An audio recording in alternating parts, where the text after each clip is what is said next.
Donald Trump's seemingly endless series of controversial cabinet picks quickened the pulse of American politics this week and threatens to have significant consequences on this side of the border. Meanwhile, Conservative MPs are leaking their discontent about their leader to Radio-Canada. Jagmeet Singh makes his pitch to deal with affordability concerns, and a cabinet minister apologizes for not being clear enough about his family's indigeneity. I want to say unequivocally that I apologize for not being as clear about my family history. I apologize that I wasn't as clear as I could have been, and I apologize if that particular way of referring to myself, I apologize that it was inaccurate. I apologize unequivocally, and I'll end it there. We'll pick it up there. It's time to bring in our panel of party insiders. Greg McEachern is a former Liberal ministerial staffer. Melanie Richer is a former communications director for the NDP. And Fred Delory is a former Conservative campaign manager. Good to see you, gang. Happy Friday. Fred, let's start with you. This is the issue you wanted to talk about. Randy Boissonnault saying he's sorry for not being clear enough. His former business partner applied for federal contracts claiming they were an Indigenous-owned business, which Randy Boissonnault says he knew nothing about. And he was identified as a Liberal by the Liberal Party as an Indigenous candidate, which he corrected in 2019. But now he's in this mess despite other people are saying it, not him. What do you make of this? Well, it's odd that you have all these entities unrelated saying the same thing, right? Like, it's got to be rooted in something. What's it coming from? And there's been a pattern with this minister that I think is very problematic for the Liberals right now. You know, like you said, his business, when he was running the business back in 2020, said that it was a wholly Indigenous-owned business. Mm-hmm. He was the owner, so. How did that branding happen? He was a co-owner because his business partners caused him no end of troubles, right? Sure, but wholly owned is what the phrase was too. So it just doesn't add up. And then the Liberals, the party putting it out, and he sits in sat in the Indigenous caucus as well with the Liberals, which, you know, there's allies of Indigenous and other groups that sit in caucuses. Right. That's not a major flag there. But it just seems a weird pattern that all these things happen, and haven't even touched on, the ethics probe that is going on with his business dealings and how they're dealing with the government. This is a big problem for the Liberals, where it's eating up a lot of oxygen right now. It keeps coming up. There are these text messages from his business partner, former business partner, about how, that Randy was saying this and that about dealing with the federal government. He's a cabinet minister, and the Liberals are in a tough spot here. I don't know how they can deal with this. Whether they, if they were to remove him, it's admitting guilt. But if they keep him, it feels like there's just going to be continuation of problems with this guy. Greg, it's interesting because in 2019, the party identified him as an Indigenous candidate. I went back and looked at an article on the CBC webpage that has a clarification in the bottom saying that Randy Boissonnault reached out after he was identified as Indigenous and said, I'm not. I was adopted into a family with Cree connections.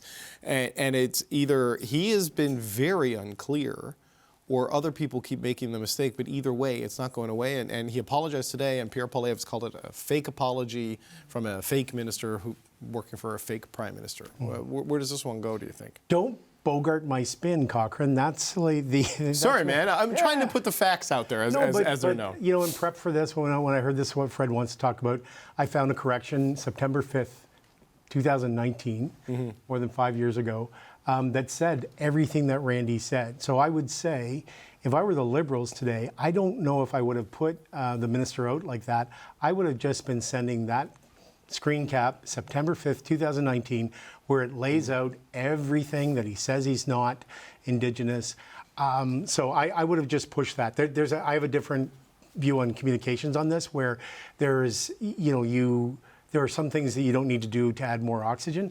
Fred, the Liberal Party has 99 problems. I don't see this as one of, look, I think that people claiming false identity is probably part of this, and it's really bad, and there's lots of examples, so people think that they're going to find a theme around this. I'm not sure outside of Post Media, this is getting a lot of play.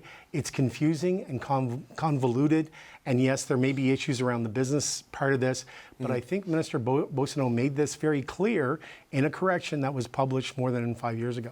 But Mel, what's interesting is I went looking through the archives to find an instance where Randy Boissonnault claims Indigenous identity. And beyond saying I was adopted into a family and it's gone from Cree lineage to Métis lineage, I have no clear explanation of that. He never says it about himself. He says it about his family, and that doesn't seem to be in dispute. But here we are. And what do you make of all this? Yeah, I find Pierre Poulievre's response a little bit interesting, and I think this is a delicate subject to be talking about, not because of what was said or what wasn't said, but also because it's I don't think it's up to us to either accept the apology, but it's also something important. So if there's a few Indigenous people who were quoted in some of the stories that were written about it that were saying that this isn't okay. So I think we listen to Indigenous folks to whether or not the minister's apologies, what he has said, what he has not said, the fact that it wasn't clear. I think that's kind of where we need to lay the weight of what this looks like at. I think the bigger problem is this business tie and what comes of this. And if this was, your point about wholly Indigenous owned, like that, those things are problematic. So I think I hear your point of this is something that the government's going to have to handle, and how do they do that? I don't know. I think that this is something that's going to keep coming up. But on the issue of, what Minister Boissonnault has or hasn't said, I think it's just delicate. It's also, that's your family. These things are hard sometimes to talk about. So maybe I'll leave it there. So, but Fred, just to close the loop on the business partner, found, I think, they're trying to drag him before the bar of the House, right? Because of his failure to disclose certain things to committee and misrepresenting things, and he's the guy who started the other Randy thing. I mean, could this be that it's just he got into business with the wrong guy?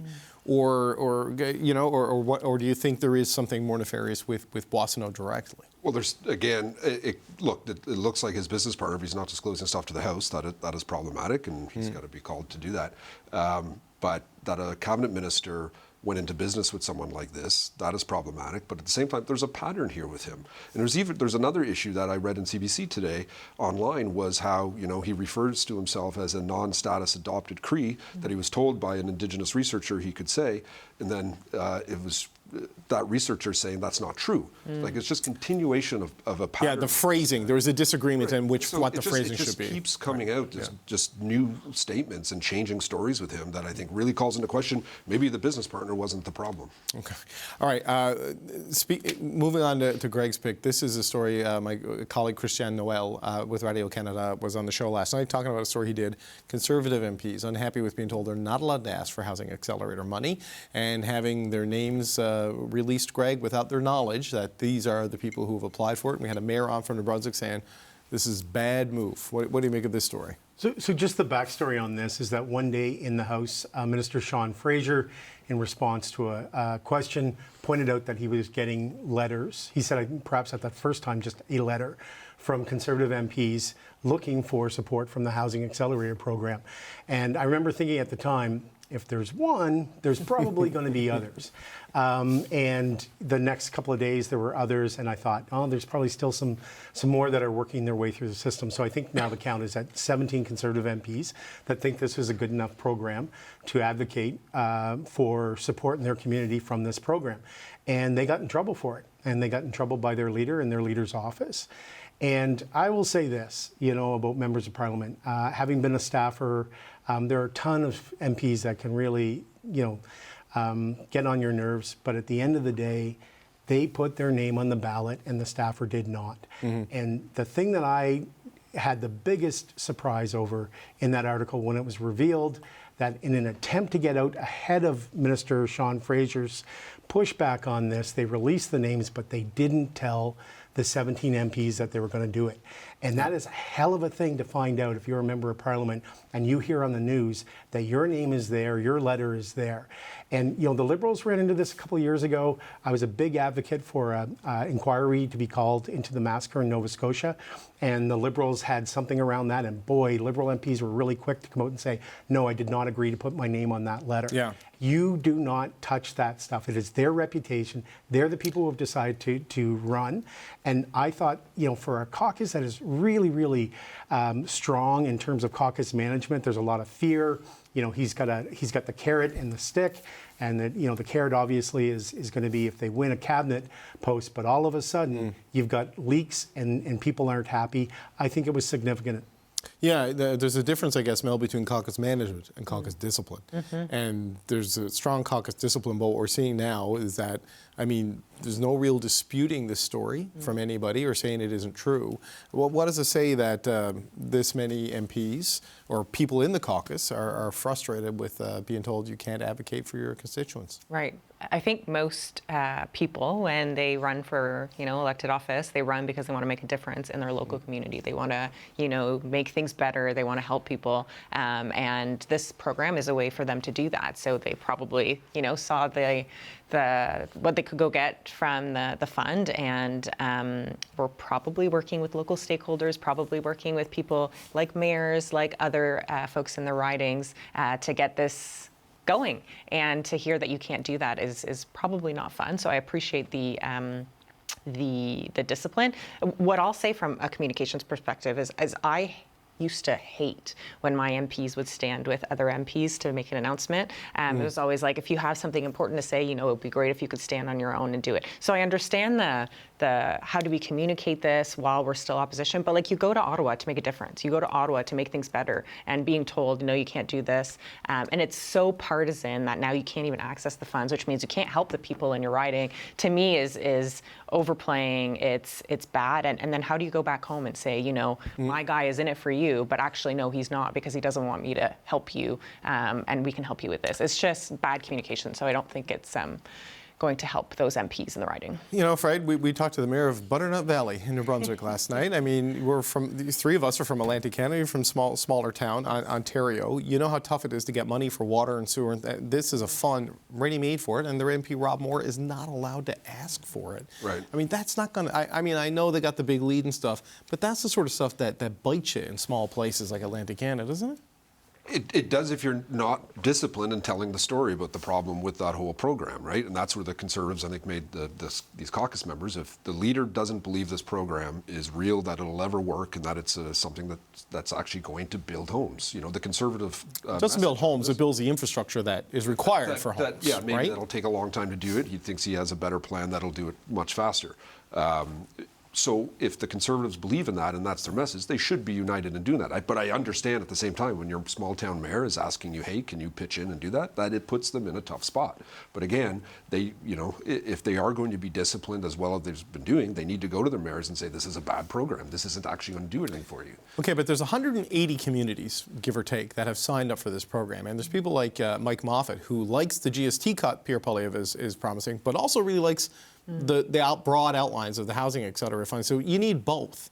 And it seems like for partisan reasons, this is where we are, right? I mean, this program, 180 municipalities signed up for it, and a lot of mayors are coming out saying they want it. Is there a risk here for the Conservatives if a lot of these people in these communities, in all the local news hits, are saying, we need this program that he's threatening to take away? I don't think so, because between now and the election, not a single house will be built by this program. I don't know if that's true, actually. Today there was an announcement in Ottawa of about 600 units that are already under construction that will get funding from this. There's, I think, 240 of those will be affordable housing. That's an announcement that happened today, and it's at a site, Le Breton Flats, where people were hoping that we're going to have an arena downtown, might be familiar, outside of Ottawa.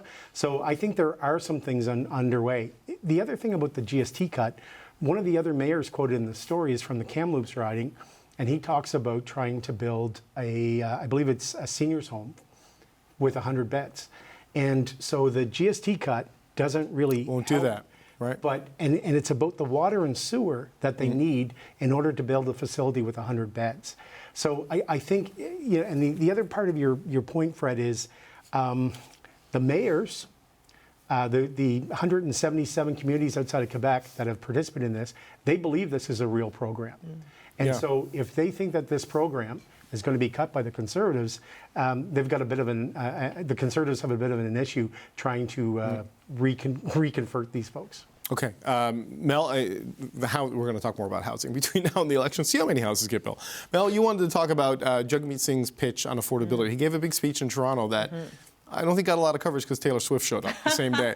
But he laid out some ideas. What do you want to focus on there? I mean, I'm super excited that Taylor's in Canada too, so I get it. But no, yeah, I really liked the announcement yesterday. I always find it interesting when Jagmeet goes to that business room and kind of talks directly to them and says, you know, we're going to do things that you're not going to be happy about, and we're going to do things that, you know, you may be happy about. So I thought that that was an interesting speech. But what I really liked is New Democrats, we were talking about this actually last week, how do you show people that you can help them today, tomorrow, in a few weeks from now?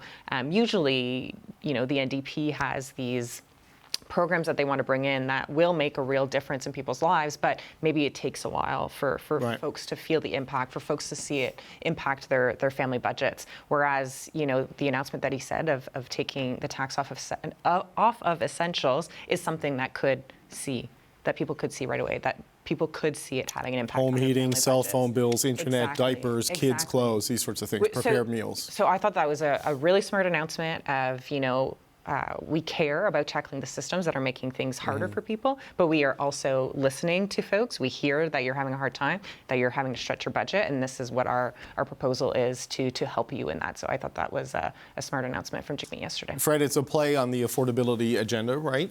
You know, after we talked at length last week about the Democrats sort of losing that message, the new Democrats are focusing on things that do actually sort of hit people, not just the very vulnerable, into that middle income earners as well. Yeah.